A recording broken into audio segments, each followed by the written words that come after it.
Hello नमस्कार, कशा आहात सर्वजण? मस्त मजेत ना? तर चला, मी सुजाता's डायरीमध्ये आपल्या सगळ्यांचं अगदी मनापासून स्वागत करते.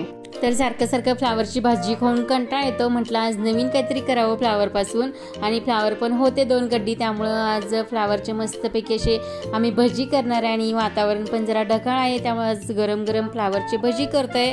चला मस्तपैकी व्हिडिओ एन्जॉय करूया. हो, व्हिडिओ कसा झालाय ते सांगायला अजिबात विसरायचं नाही. तर आज फ्लावरची भाजी शक्यतो असं जास्त कोण खात नाही ना, मग त्यांना अशी फ्लावरची भजी करून दिली ना तर एकदम म्हणजे ते आवडीने खातील. आणि प्रत्येक वेळेस मोसम असा चेंज होत असतो, कधीच मध्येच असं वातावरण पावसाचं येतं, ढगाळ येतं, मग असं काहीतरी खाऊ वाटतं. तर त्यामध्ये अशी जर भजी जर तुम्ही केले ना तर एकदम भारी लागतात. तर इथं मी पाणी उकळायला ठेवलंय, त्याच्यामध्ये थोडंसं मीठ टाकून घेते. आणि मीठ टाकल्यानंतर आपल्याला हा जो फ्लावर आहे तर तो उकडून घ्यायचा आहे. फक्त 1-2-3 मिनिटासाठीच उकडून घ्यायचंय, जास्त वेळ काही उकडायचं नाहीये याला, म्हणजे जास्त शिजेपर्यंत असं उकडून घ्यायचं नाही आपल्याला. अगदी गरम पाण्यामध्ये काढायचे, टाकायचं आणि परत काढायचे. तर इकडे फ्लावर आपला उकडायला टाकलाय मी, आणि तेल सुद्धा गरम करायला ठेवलंय. तोपर्यंत जे काही पिठाची तयारी तर आपण पीठ तयार करून घ्यायच्यासाठी. तर भजी म्हणलं की बेसन पीठ हे लागतंच. तर थोडंसं मी बेसन पीठ घेतलंय, तर थोडंसं बेसन पीठ घ्यायचं, जास्त घ्यायचं नाही. मी तेवढं फ्लावरसाठी म्हणजे 1 छोटी वाटी एवढं बेसन पीठ घेतलंय. आणि थोडंसं कॉर्नफ्लॉवर घालून घ्यायचं आपल्याला याच्यामध्ये. थोडंसं कॉर्नफ्लॉवर घालून घेते, कारण कुरकुरीत होतात भजी म्हणून. आणि विकतचा जो मसाला असतो ना तर तो खूप महाग पण असतो, आणि जास्त असं म्हणजे जास्त पुरवठी पण येत नाही. तर घरच्या घरी असं छान होतात हे भजी अशा पद्धतीने केलं तर थोडंसं लाल तिखट घालून घ्यायचं आपल्याला.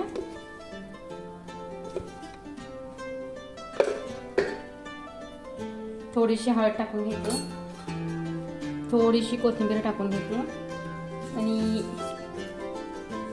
थोडासा ओवा आहे तो चुरून घ्यायचा आपल्याला. चुरून टाकते याच्यामध्ये. मीठ घालायचं राहिलं, थोडंसं मीठ घालायचं, कारण आपण उकडताना सुद्धा मीठ घातलेलं आहे त्याच्यामध्ये पण जास्त, त्यामुळे मी मीठ घालणार नाहीये. थोडंसं मीठ घालून घेते याच्यामध्ये. आणि फ्लावर आपला बघा असा शिजलाय, आता थोडंसं शिजवून घ्यायचं, जास्त काही शिजवायचं नाहीये त्याला.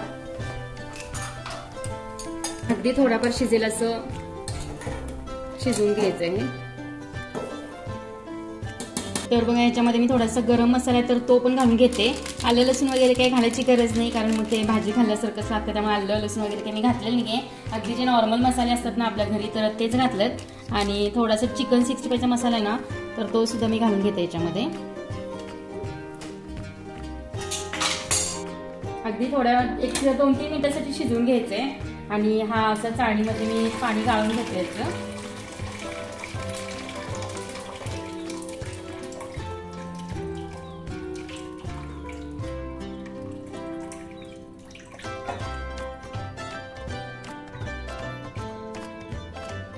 तर सगळं पाणी असं गाळून घ्यायचंय आपल्याला. थोडंसं थंड झालेलं आहे फ्लावर आपला इथं, आणि तो आता आपल्याला ह्याच्यामध्ये घालून घ्यायचंय. जे हे पीठ आपण तयार केलं होतं ना तर त्याच्यामध्ये घालून घ्यायचं हे. आणि एकदम पटकन होतं, असं जास्त काही वेळ पण लागत नाही ह्याला, आणि टेस्टला वगैरे पण भारी लागतं. तर अशा पद्धतीचे तुम्ही एकदा भजी नक्कीच ट्राय करून बघा. म्हणजे जे कोणी फ्लावर खाणार नाहीत ना तर आवडीने खातील. माझंच उदाहरण येते, मला फ्लावरची भाजी अजिबात आवडत नाही, पण भजी आता मी करायला लागले, तुम्हाला दाखवते करून, तर छान लागणार आहे. तर मी पण फ्लावरची भजी खाणार आहे आज. तर थोडंसं पाण्याचा शिंतोडा जरी दिला ना तरी चालतं. इथं थोडंसं पाण्याचा शिंतोडा देऊन घेते मी.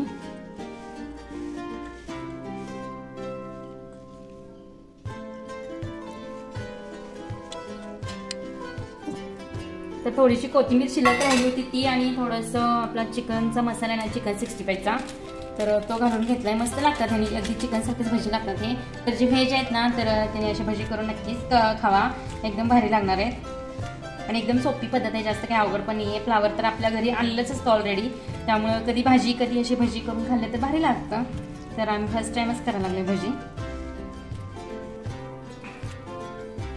तर हे बघा अगदी 5 मिनिटातच भजी तयार झालेली, कोटिंग वगैरे पण छान झालं याला फ्लावरला. तर आता आपण टाकून घ्या तेलामध्ये. तेल सुद्धा गरम झालेलं आहे.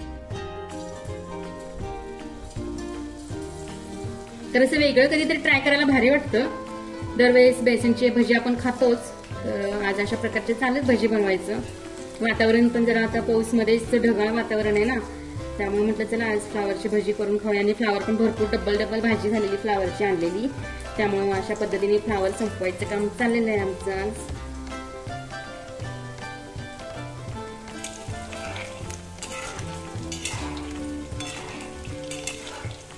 तर अशा प्रकारे आपल्याला तळून घ्यायचे बघा ही फ्लावरची भजी, एकदम कुरकुरीत असे छान लागतात.